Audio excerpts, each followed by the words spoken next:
السلام علیکم ګرانو کتونکو زم تاسو درونکو باشا زیب جانی او تاسو ګوره پښتو نیوز د تیر پروګرامونو په شان نن یو ځل بیا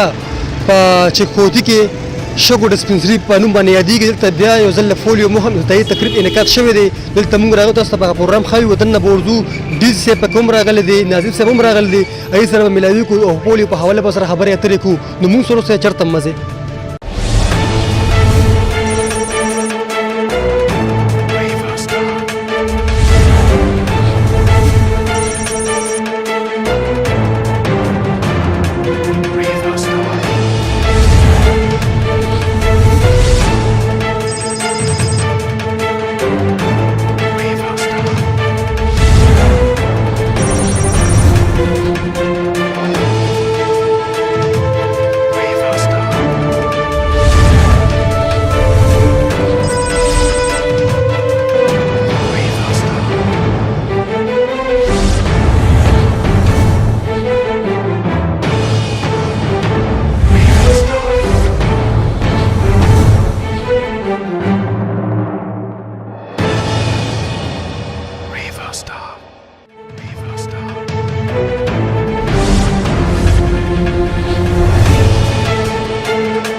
دا ټیم سره مرdan ډیپټي کمشنر عبید وزیر صاحب موجود دی سره خبره کوله فولي په حواله چي سوي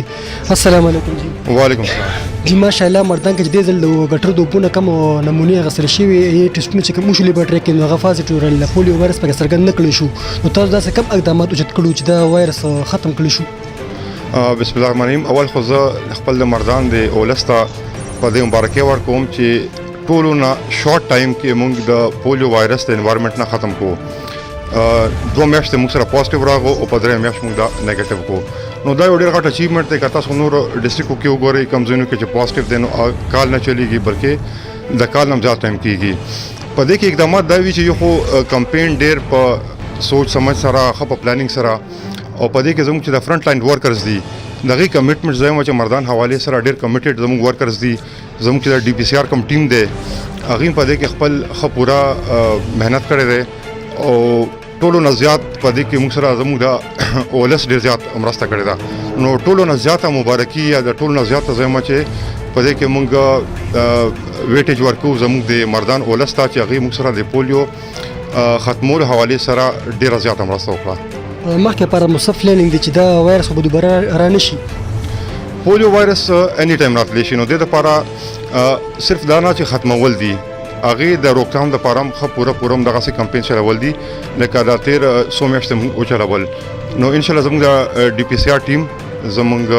فرنٹ لاین ورکرز او ډیسټریکټ ګورنمنت په دې کې کمیټډ دي چې موږ به دا وایرس بیا د انوایرنمنت ته نه راپریږدو هغه والدین ته څه پیغام ورکول غواړي کم چې د ماشومان له فولي د کترې نه ورکوي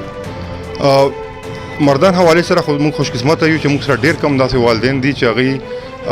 سنا سواجه باندې خپل انکاری دي خو هغه ته زدا پیغام ورکوم چې ستاسو د انکار د وجه نه به زمونږ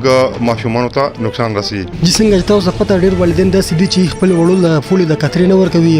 نو هغه والدین ته بس پیغام ورکول غواړي خپل طرفه د ډیسټریکټ ګورنمنت د طرف نه زه هغه والدینو ته چې کم والدین ماشومان ته د پولیو کترې نه ورکي هغه ته دا پیغام ورکوم چې هغه د مهربانيو کې او خپل ماشومان ته د پولیو د کترې لازمي ورکي ځکه چې دا یو خطرناک مرض دی او د سره چې کم دینو هغه ماشوم ته ډیر زیات تکالیف پر روان وخت کې زه اپیل کوم ټول والدینو ته چې کم د پولیو کترې نه ورکي چې هغه د فوري تور په دې باندې عمل درآمد وکړي او د ماشومان ته د پولیو ویکسین پولیو کترې وکړي دا کمپاین چې کوم شروع شي د بصورو زی دا سلور ورځې تقریبا د 21 نه تر 24 پورې نو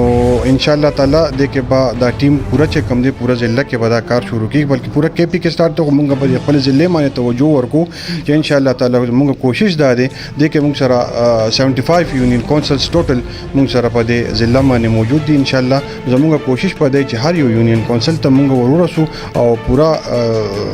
ګوټ ته یوې دروازې ته موږ ورورسو او هر ماشوم ته موږ د پولیو د کترې ټارګټ هم څومره دی 4,17,600